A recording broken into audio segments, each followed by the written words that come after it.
Welcome to Inside Auto Podcast, where we feature everyone and anyone you'd want to talk to in and out of the automotive industry.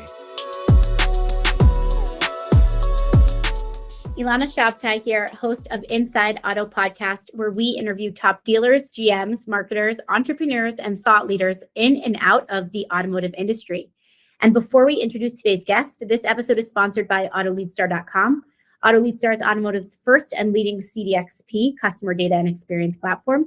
Top dealers invest in CDXPs to unify dealership data sources, automatically create one-to-one customized journeys, and execute omni-channel shopping experiences. Welcome. Today we have Gregg on the show. Tom, how are you? I'm good, Ilana. How you doing? I'm doing well. Thanks for joining us bright and early. Much. Thank you. Awesome. Well, Tom is the founder and CEO of the Vehicle Acquisition Network based in Chicago, Illinois, a true student of the industry. Tom's automotive experience began as a porter and evolved through several manager and director roles at dealerships in the Midwest. His entrepreneurial spirit soon outgrew his dealership journey, and he found himself focused on software development for the industry. A strong believer in mindfulness and wellness, Tom is an accomplished triathlete and has competed at the highest level in the Ironman triathlon, which is super impressive.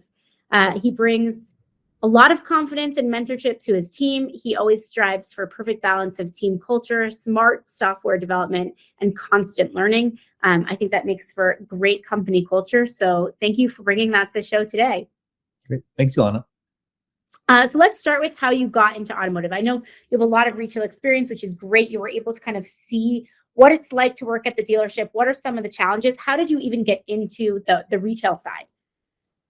Yeah, I started as a porter at 16. So I started working when I was in high school, learning more about the business. And when I turned 18, I started selling cars. And so I was selling cars and going to college part-time. So I really found my passion for the industry.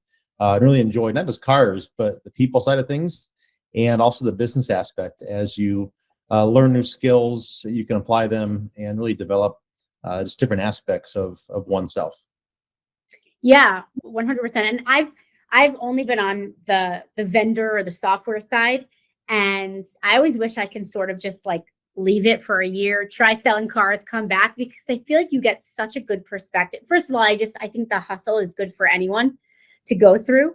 But you get a really nice perspective on what dealers actually go through, what it's like to sell a car, what is it like to, be with a customer from A to Z.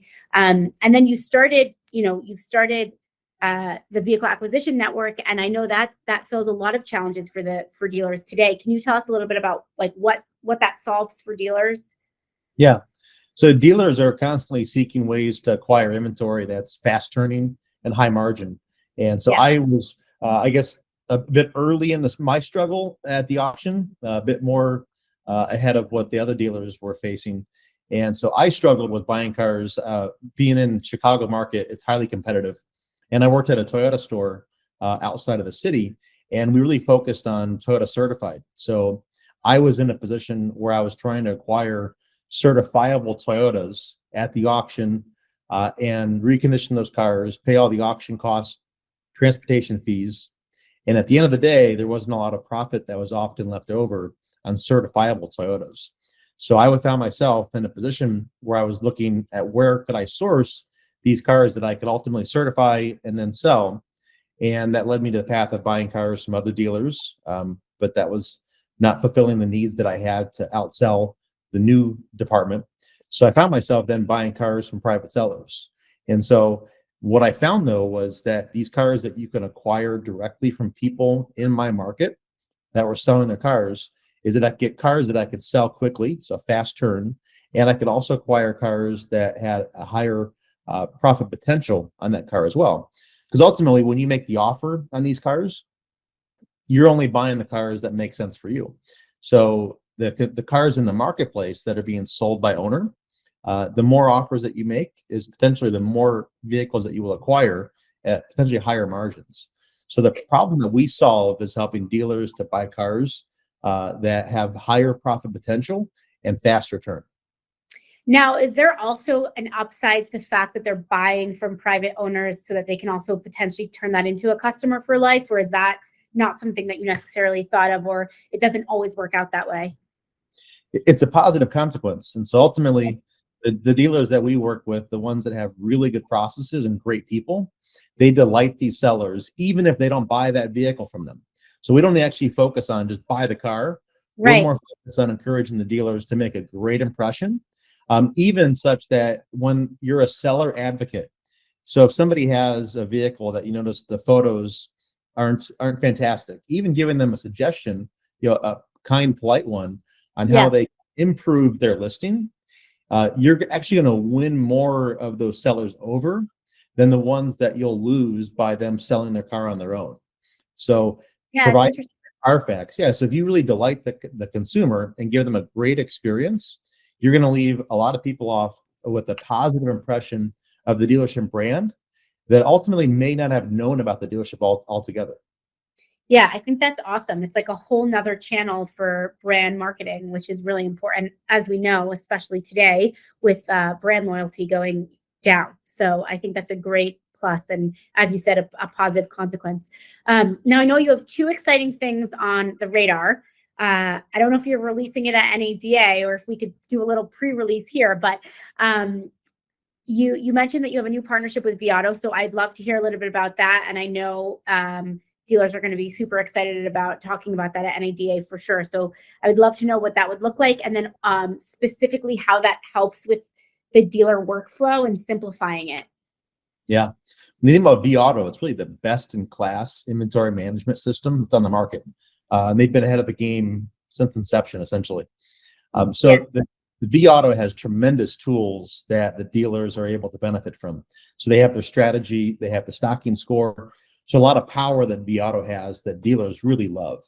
And when you think about van, we're the best in class private party solution on the marketplace. We have over 16 sources that we aggregate data from.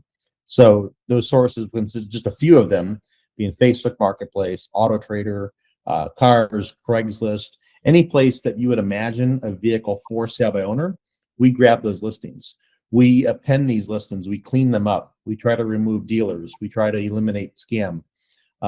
So when you combine the best-in-class inventory solution with the best-in-class private party solution and put them together, what happens is you're able to give the dealers access to the vehicles that they need, matching their stocking score, their strategy, among all the different sources that are available in the marketplace. So we're very excited about the partnership. Yeah, because we're going to be able to bring our listings in with vAuto's platform and then help dealers to manage the opportunities for acquisition. That's really powerful. Now, I know you mentioned sort of in passing that you guys clean it up and take out the spam and stuff. Is that automated, AI based, or is it manual? Yeah, so we do cleanse the data. So we analyze the listings. We look for keywords or phrases that are often synonymous with either being a dealer. So if a seller poses as a private seller and they have listings that post comments that say they accept trade-ins or financing available, or even in Spanish for that matter, we classify those as dealers because it's clear that a private seller is not going to often offer financing or in most cases accept trade-ins. So we cleanse the data for dealers. We also analyze for signs of it being a spam. So there are some people that will post listings that are not really interested in selling a vehicle, but they're rather interested in gathering data from potential shoppers. So we try to cleanse those when we can see it. And the last one would be listings that have salvaged or even titles. So we try to analyze the data to detect things that are consistent with salvaged or lost, and we eliminate those bad title vehicles as well. Got it. Okay, cool. And then there's one other, I mean, it sounds amazing, especially when you have everything in one place. This partnership is going to be really powerful. But there's one other really powerful thing that you guys are releasing, which is the Chrome extension. I personally use everything in my Chrome extension, so this is very exciting for me, even though I don't run a dealership. But the fact that dealers will be able to be way more efficient and just pop open an extension is crazy. So I'd love to hear a little bit about that, and also even what the process was like to think about the user experience of the extension. Sure. So how it came about was we would have some dealers give feedback that their users, their managers, or rather their agents that are buying cars from private sellers, that they would prefer to go directly to the source, directly to Craigslist, directly to Facebook, and then kind of navigate these native websites on their own, and then find those opportunities as they find them. So it made a lot of sense to us to build the Chrome extension that would accompany this user around all these websites and then give them access to that information as if they were in the van platform. So access to that information would be running a Carfax, there's a VIN number there, or an auto check for that matter. Being able to do a click to call, click to text, perhaps see if there's been some past engagement with that seller. So when you natively go to Facebook, you may not know that somebody else in the dealership has already engaged and connected. So if you have one agent that's communicating and making an offer, and then you also have another person in the same store doing the same thing, it can look very disorganized. So it makes a lot of sense to keep everything together in one place.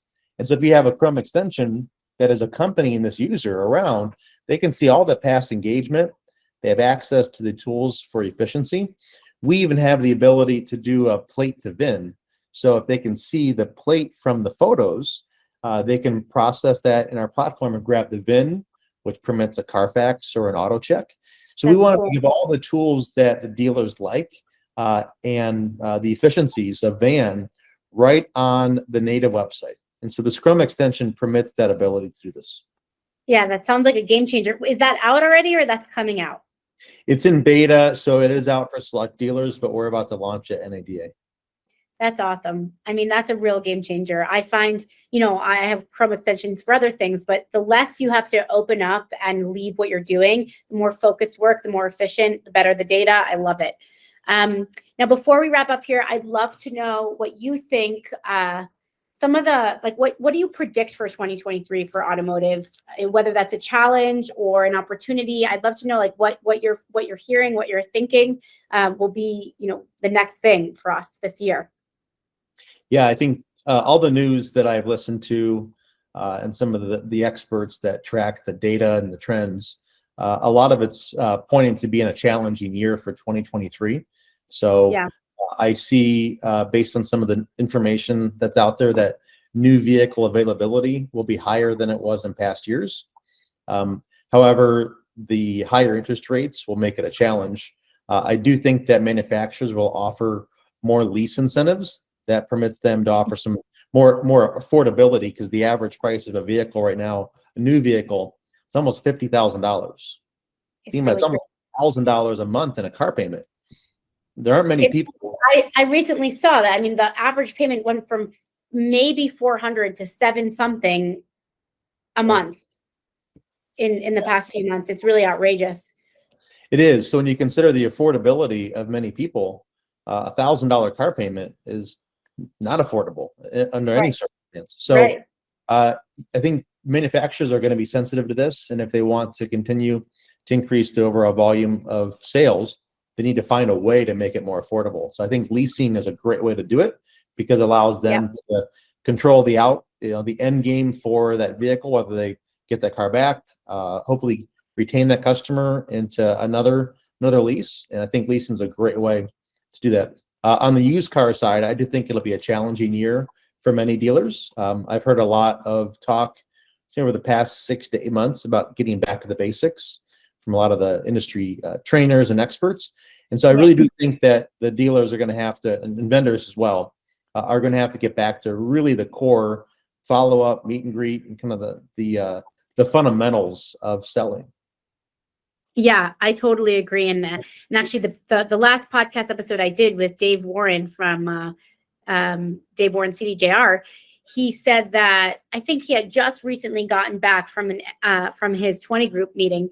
And he said the first thing he did when he came back from the 20 group meeting was rounded up his troops and said, guys, this is done. Like, the luxury that we lived in of not even having to actually sell a car is over. And we have to remember, go back, like you said, go back to the basics, understand what it is to sell a car, build a relationship, build that customer relationship, the brand loyalty, so that, people will pick us over competition when it comes to selling, buying their next vehicle. So I think a lot of people will agree. We'll see. We'll see what happens. I'm starting my predictions now, and then hopefully November, December, we'll have a nice podcast to look back and see who's right. So thank you so much for joining us today. Thanks, Ilana. I appreciate it. Awesome. This is Inside Auto Podcast. For those listening, please tune in. You can find us on all your favorite podcast channels. Thanks again. Inside Auto Podcast. Bye. Thanks for listening to Inside Auto Podcast. Check out our other episodes with top entrepreneurs and industry leaders.